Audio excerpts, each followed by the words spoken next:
What is up, stoners, goners, and loners? It's your boy Valak back with another motherfucking video. Now look, if you're new to the channel, subscribe. We tell stories like this almost every day. I'm getting back on my grind, you feel me, dog? Like the video if you do like it. Dislike it if you don't like it. Quite honestly, I couldn't give two shits. I just like that I'm fucking telling a story. I mean, hey. Alright. Now we're gonna skip all that bullshit in the beginning that I tend to go on tangents because I'm stupid, right? We're just gonna go right into this fucking video. Now look, this story might be a two-parter, okay? And I know I haven't done that yet. I have not done that yet. So if you are new and this ends up being a two-part series, you'll know if I put part 1 in the title. Subscribe if you're interested in hearing how it went, because it gets pretty intense, okay? This trip was really bad, and for everyone who is new to my channel, I want to let you know, LSD has completely changed my life. It has made me into a better person. I love LSD more than I love sucking on my grandma's Wait. Okay, so anyway, like I was saying, let's get right into the story. Now listen, if you guys saw my video about getting high at a playground, you might remember a little character named Kyle. We're gonna name him fucking Jimmy, alright? At the time, which was like maybe 5 to 6 months ago, I was living at his house, right? So I decided, hey, we got a 10 strip, alright? We got a 10 strip. And I look at him and I'm like, hey, we've tripped a few times, buddy. How about we, theoretically take 5. But he's like, fuck yeah, bro, let's do it. So I'm like, bet. Around 9 p.m., right? We both decide to stupidly swallow 5 tabs of acid. That is a lot, boys, considering most tabs on the market are like 200, UG. We took a lot of fucking LSD. A lot of LSD to where my voice has to go high. All right. We did it, right? And we're like, bet, we're vibing, we're waiting for the come up. Let's get on top of the roof. We gotta get on top of the roof, boys. That's what we did when we chilled, when we drank, when we smoked, when we did any kind of substance while we were waiting for it to kick in. We got on the roof, alright? So we hop our little asses up on the roof. We're vibing, right? And, we're packing a bowl, smoking it, laughing, having a good old grand time because we're chilling and smacked. And all of a sudden, right? The foreground is literally mixing with the background. The visuals started before the mental, and that's not normal. Usually when I trip on LSD, the mental trip comes first, and then the visuals come like, maybe a little later, they come in later, right? But this time, I guess this bitch was like horny as fuck and ready to fuck my mind, okay? This bitch was so horny and drooling and looking at me like I was a tasty snack from Cracker Barrel, alright? It wanted to fuck me in the brain. And it was ready to, and I was not ready. I was not lubed up, okay? My brain was not lubed and ready for this. We start seeing some visual distortions already, and he and I both kind of look at each other and are like, it's probably a good idea to get the fuck off the roof. We're gonna literally fucking die up here if our depth perception gets so fucked up. We've never done this much LSD ever.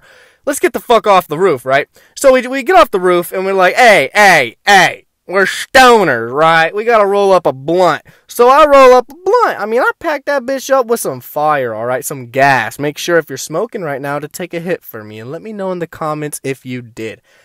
We're smoking a blunt now in his porch, and we're kind of chilling, we're enjoying a little bit of the come up. We both have this weird energy that LSD gives you, it feels like Mr. Electric shot electricity down your throat because you just sucked off his dick.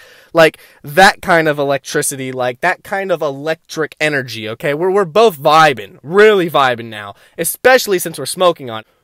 Things get interesting, right? We get fucking smacked. And I'm not even talking about the LSD. We just get smacked. We are stoned out of our gourd, bro. Like, you want to talk about stoned? Like, we were the apes figuring out stones can break things like sticks. We were smacked, okay? We were stoned, right? And we're like, hey, let's go inside and turn on some South Park, because that's what we did every time we got smacked. And we were already starting to feel the L, so we were like, well, we should probably go inside. So we go inside. And by now, it's maybe like 10 p.m., 10:30 p.m. We dosed at 9. I don't know if I've said that. I'm stupid. And we're both trying to sit there and enjoy some South Park. Shout out South Park. But we kind of look at each other, and I remember looking at him and just kind of saying, I don't feel right. And he looked at me and was like, me neither. And this is where things got a little interesting. we both were like, fuck this, the energy of this house is retarded, because we were actually living with his aunt Lindsay, who was a meth head. So the energy in the house was already fucked. I've never done meth. Don't do meth, kids. And we decided to go for a little walk to get to, just clear our heads a little bit and vibe. Well, while we're walking, we're listening to some crazy music. Boys, I like crazy music. I love heavy rap. I mean, like, aggressive, kill your mother, kill your father, Satan 66666 type of rap. And we're listening to this because usually we can chill and love it and vibe to it because it sounds so much better on L. But this is something a little different. We had it on in the background. It was in my pocket. And the vibe was off. And we're kind of walking away from the house, and he kind of just like immediately out of nowhere, we're not even really talking about anything, and he kind of just looks at me really quickly and goes, oh, and I look at him like, oh shit, what, we're both bugging. This is like 2 hours into our trip. We are bugging now. We are definitely tripping. So I'm freaking the fuck out, like, what? I grabbed my face, and he was like, your face, my face, what? And he's like, oh, never mind. And I'm like, but what? No, tell me what the fuck is wrong with my face. Like, I want to know what is up. So I turn on my fucking camera, look at my face in the mirror, and I'm like, no, it's, nothing. What happened? And he was like, I don't know, dude. It's just, you looked not like you. You didn't look like you for a second. It scared the shit out of me. This was an effect that we both decided was, okay, it's probably a good idea for us to go the fuck back to the house. But we both started to lose our connection to everything around us. Meaning that, like, he couldn't recognize me for a second. That is what we call ego death coming on, and quite honestly, I do think I would have had ego death and on this trip if things didn't go how they went. But things went a little crazy, which kept me from having ego death. By the way, I do have an ego death story, and it was actually terrifying, and that will be coming out in, like, the next few weeks. No, maybe the next few days. I don't know. We'll see how I feel. So, we both go inside back into the house, right? We're chilling, and we're not feeling too hot back in the house either. Like, we're still not feeling that good back in the house. Things are getting dark, really dark. We start feeling trapped. And he and I are both almost having the completely same trip.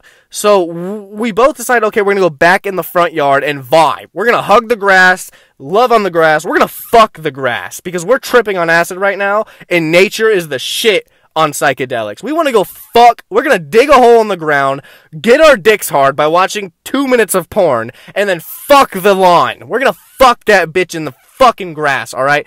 Get it? Grass? Ass? No? Okay. Anyway, so we go outside for air, and all of a sudden, my boy looks at me.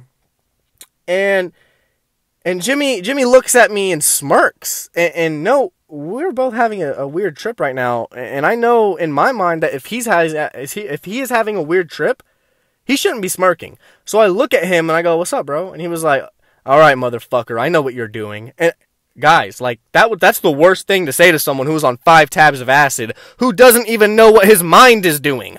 I looked at him and I was dumbfounded. I was like, I don't even know what the fuck I'm doing. How do you know what I'm doing? Please tell me, what am I doing? Because, quite honestly, the letter I is starting to not make sense to me, and I don't know what I'm going to be doing myself in the next hour. So please tell me what I am doing so I can feel a little better about myself. But in all seriousness, he looked at me and was like, I know what you're doing, motherfucker, and smirks. This is not like my friend. At the time, I've known him for 2 years. I mean, I knew him for a very long time. This is not like him. And it freaks me out because I don't know how he's reacting to the trip.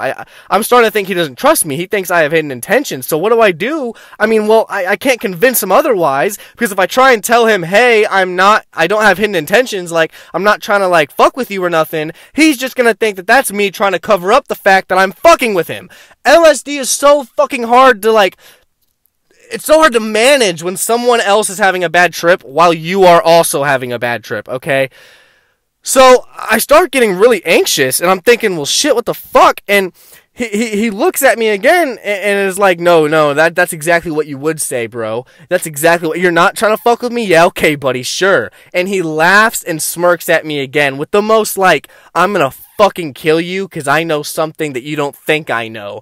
I was bugging. I was like, fuck this energy. I'm gone, boy. I'm gone. So I went back inside and told his ass to stay outside to give us both some room to think about our trip and to relax. So I went into the bathroom, to get some air, just to go into the bathroom, chill and just kind of like breathe for a second, because this is getting very intense.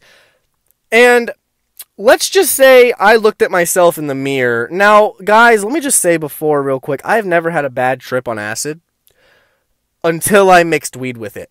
Every single time. I mean, every single time, okay? I've never had one bad acid trip with just acid being the active chemical. It has always been when I mix weed with it, which is insane because I am the stoniest stoner that will ever get stoned. You have no clue. So it was weird for me to... And this was my learning experience, boys.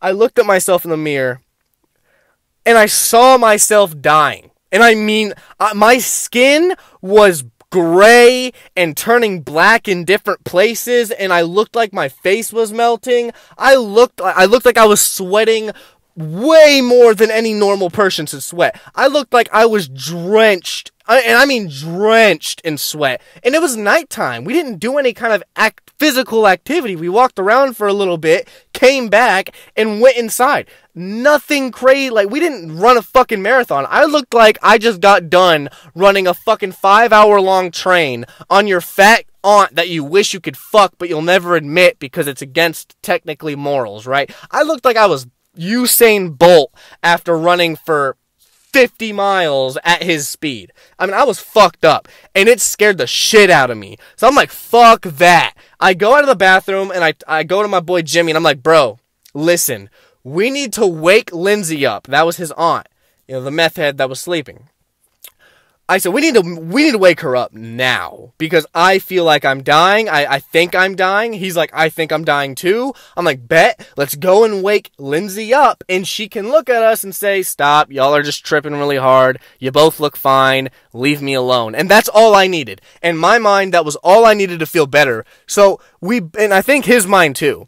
Well, we go to the end of the hallway that she's in, her door is in, and this hallway has no light fixture that works. So as we go progressively further down the hallway, it gets darker and darker. And this feeling right here is something I cannot, it's almost like you are in a horror movie. Imagine you're in a horror movie, like the movie Lights Out, to be exact. You just feel that vibe, like shit is getting bad. Like it's literally getting darker as I go down this hallway. It is a sign that what I'm about to do is a mistake. And so I don't want to knock on Lindsay's door because she's not my aunt. I'm kind of just living there as like his friend. So I was like, yo, knock on the door and like try and get her to like look at us real quick. I said, we need to get Lindsay. And he looks at me with the same terrifying smirk that he looked at me from outside and says these exact words. Yeah. Let's get Lindsay. Let's get Lindsay. And I look at him like, wait. Wait, like, what do you mean by that? Because now I'm tripping. I'm like, wait, I just meant, like, wake her up real quick and see if we're okay. And he's like, no. We need to get Lindsay.